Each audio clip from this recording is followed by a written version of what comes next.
Самат мырза оор жүк ташуучу унаасы менен таш көмүр кербен жолунда тынымсыз каттаган айдоочулардын бири. Эски жолдун абалын жакшы билген айдоочу жолдун оңолушу менен түйшүк жеңилдеди дейт. Буга чейин каттамдын көпчүлүк бөлүгүнүн тамтыгы чыгып, жүргүнчүлөрдү кыйнап келген. Өтө эле жаман болчу, сайыздын жолдору менен турган.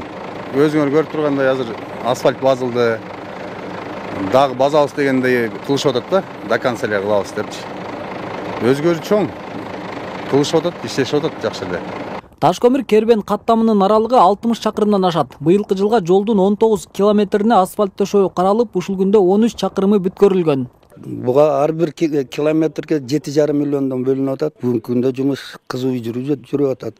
Асфальт азырда башталат. Бүгүн да басышат асфальт. Күнүнө ошо 500 метр бир тарабын басат.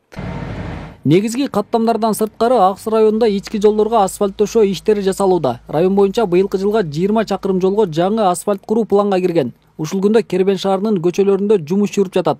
Капиталдык салымдар беренеси аркылуу бөлүнгөн каражатка 3 километр асфальтталат. 3 километр 3 көчөгө каралган. Азыр бул экинчи көчөнү жасап атабыз. Азыр да бир көчөбүз бар.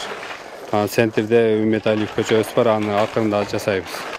Бардык иш пландар ошо өзүнүн график менен көрсөтүлгөн күндөр менен аткарылып келип атат. Маалыматка ылайык, бул жылы Жалал Абад облусу боюнча республикалык бюджеттен пландык жана капиталдык салымдар беренеси аркылуу бөлүнгөн каражатка 90 чакырымдан ашуун жолго асфальт төшөлүп, 734 миллион сомдук жумуш аткарылат. Осмон Уламсадыр уулу, Алмаз Сатаров, Ала Тоо 24, Жалал Абад облусу.